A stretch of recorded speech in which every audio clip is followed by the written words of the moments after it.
What's up, y'all? My name is Kevin Wong. I'm here to tell you about a couple of exciting new headphones I recently bought that just sound incredible. Some of you might have seen my last video talking about this bad boy over here, the Hifiman Edition XS. And in a nutshell, these sound phenomenal. But they're also like a gateway headphone. Once you listen to this, you're gonna just want more and more. Since my last video, I made a few changes to this.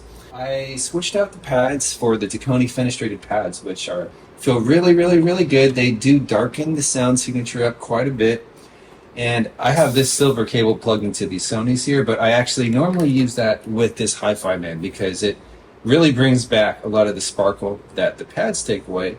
And the combination together is fantastic. But, you know, this headphone in relativity is kind of heavy. It's not the most comfortable headphone, and it's also relatively hard to drive. You definitely need a headphone amp to get the most out of this, which I don't have. What I want to tell you though is recently, about a month ago, I picked up the Sennheiser HD490 Pro. This headphone has blown me away. I have never been a huge Sennheiser fan, like for example, such as the HD600 series. To me, the 600 had incredible mid-range, but that's all it had, and mostly it was very, very uncomfortable. I think that Sennheiser has gone in a completely different direction in a really good way with these because it doesn't sound at all like most Sennheiser headphones. This is, I mean, it's kind of similar to the 590, but somehow they have managed to incorporate really good sub bass, a lot of high-end sparkle, and open back headphone that just sounds amazing, but is also reference enough for mixing. They come with two different ear pads. So when I first got these, I mean, these are also super light. With these producer pads, these are extremely comfortable. I put them on and I could not believe how comfortable they are.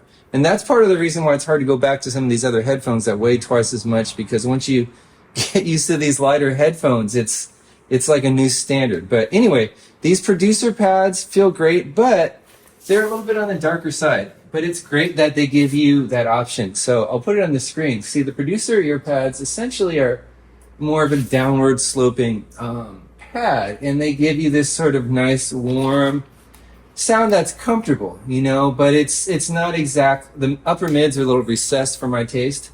However, once I threw on the mixing ear pads, that's when these came to life.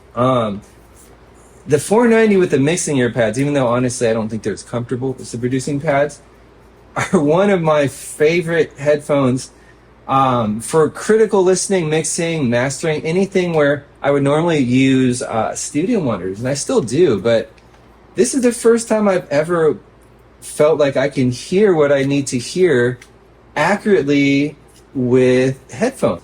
It sounds phenomenal. It sounds like you're front and center stage. It sounds like the entire mix is, you just jumped inside it. It's so accurate. It just sounds so, so good. And to my surprise, I was able to listen to music a lot louder with these. I don't know why that is. Probably because, you know, the upper mid-range and treble are shaped and contoured in a typical Sennheiser way, which I didn't get it at first, but I get it now. Like, this is the shape that when you turn it up, doesn't sound abrasive. It doesn't hurt your ears, and that is something pretty magical about these. Another headphone that I just picked up a couple weeks ago that has been very interesting listen is the Sony MDR-MV1. It's meant for spatial audio, 360-degree mixing, and I'm sure it's really great for that. First thing I noticed when I put these on, they are also light. I mean, maybe even lighter than the Sennheisers, but these are hands down the most comfortable over-the-ear headphones I've worn in my life. The pads are so soft. You don't want to take it off your head. It feels so good. Amazingly, amazingly good. But onto the sound quality. So when I first plugged it in, I didn't like the sound signature coming from the clarity, the honestness of the 490. You know, this is the graph for the MV1 courtesy of Resolve from headphones.com. If you haven't checked out their videos, they have great review videos on headphones. But there's a big mid-range suck out. Like, look at 1 to 5K. It is significantly down, which is a really common thing in a lot of consumer headphones, but if you're trying to do any sort of work where you need the sound to be accurate, these are absolutely not the tool. But they are incredibly fun to listen to because the sub bass is amazing. It's got this high-end sparkle. They're pretty bright. It might not be a good headphone if you don't like bright headphones.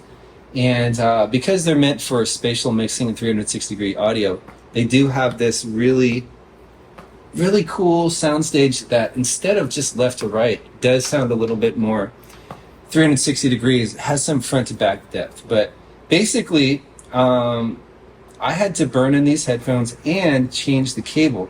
I think you can get a similar effect if you had a decent amp, but essentially, I do not think these sound very good out of the box, plugged straight into something like an audio interface with no amp, with the stock cable. When I switched to this silver cable, this is a pure silver cable, not a silver plated copper cable. This cable brought this headphone to life. The whole frequency response opened up. It basically turned this graph counterclockwise, made it, I don't want to say like brighter, but just gave it a lot more vibrancy and clarity in the mid-range and the top that was sort of missing. I was sitting here watching, a movie, and I put this on, and it was, I don't even want to say it was as if I was in a movie theater. It was almost better. I felt like I jumped into the movie itself, and I felt like everything was just around me in a 360-degree fashion. It was unbelievable. When listening to music, again, while this would not be a good reference headphone, it is a very comfortable take on what's happening. If you care a lot about the presence of vocals or acoustic instruments, you might not like this because that whole region is very recessed. But the bass is incredible, the top end is incredible, and basically they're just so comfortable that you don't really want to put on something less comfortable after that. So anyway, I hope you guys enjoyed this video. Let me know what you think in the comments. Please follow and like this video if you would like to hear more. And until then, happy listening.